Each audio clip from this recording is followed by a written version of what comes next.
In 1981, just as I was beginning to get into bat conservation, I was asked for help by Buddhist monks at Khao Chong Pran cave in Thailand. Their livelihood largely depended upon selling bat guano fertilizer. Guano is bat droppings. It's very rich in nitrogen, and the production was dropping dramatically. Why? What was happening to the bats? The next morning, I decided to get out a little early and see if I could get some pictures before I had to investigate why they were declining. What ended up happening was, as I was climbing through a brush-covered, boulder-strewn hillside, trying to look where I was going to keep from stepping on cobras, I ran smack dab into a poacher. We just stood there seemingly paralyzed, staring at each other, and there was no question about who he was because he had a 40-foot net put over the cave entrance right behind him that was just sagging with the weight of dozens of bats that he'd just caught.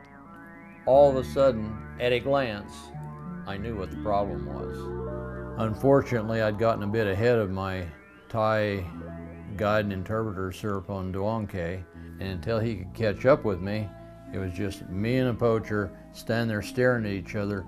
Neither one of us could speak one single word of the other person's language. All I could think of was to offer the guy a very good wage if he would work for me.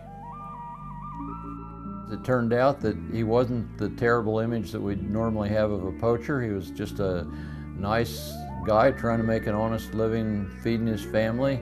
He had no idea how much damage he was doing killing huge numbers of bats. Took us around to meet all the other poachers, let us observe how many bats they were catching, took us to meet the restaurateurs who were buying the bats, helped us to get invaluable data. I can't imagine getting better data from a poacher. It would have never happened had I come in with a big bias that because this guy killed the bats that I loved, that he had to be a bad guy. The poachers were looking for fruit and nectar-eating bats, roseate fruit bats and dawn bats, sometimes called cave nectar bats. These are bats that are critical seed dispersers and pollinators, and in fact, they pollinate durian, which is in Southeast Asia a multi-billion-dollar a year crop.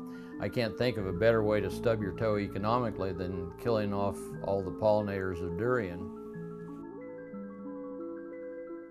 In addition to the fruit and nectar bats that they were intentionally catching, they were unintentionally catching thousands of wrinkle-lipped bats, an insectivorous species that is the one that produces the guano that is sold for fertilizer.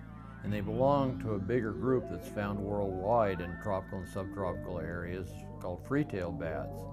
These bats are incredible. They have jet-like long, narrow wings. They can travel thousands of feet above ground, catch tailwinds, and travel at 100 miles an hour to go to distant feeding sites at night. A single colony can eat tons of insects in a single night, and they have amazing impact in protecting against crop pests. These bats were all killed and just thrown aside because it was easier to get them out of the net if you killed them first. The poachers turned out to be really nice guys, and I actually in the end felt bad about telling the monks how to stop the poaching at the cave entrance. The guys weren't doing so much damage as long as they didn't get to put their nets at the cave entrance. That was the real problem. So I just explained to the monks that it would be a whole lot more profitable to hire a game warden to protect the cave entrance and sell more guano. I'm very proud to say that when I came back the next time, almost 10 years later, guano sales had jumped from $12,500 US annually to $89,000 a year. And a short time after that, sales jumped to $135,000 a year.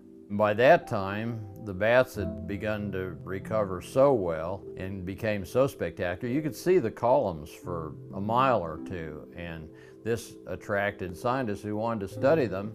And it turned out that the bats are worth conservatively at least $300,000 US a year in protecting local rice growers from crop pests, particularly the white-bellied planthopper.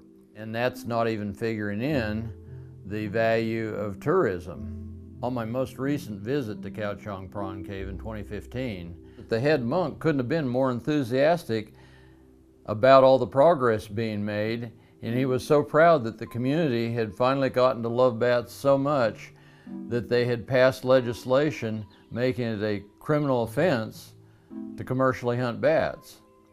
So this is one of my all-time favorite stories when it comes to showing people clearly how you can benefit from conserving bats.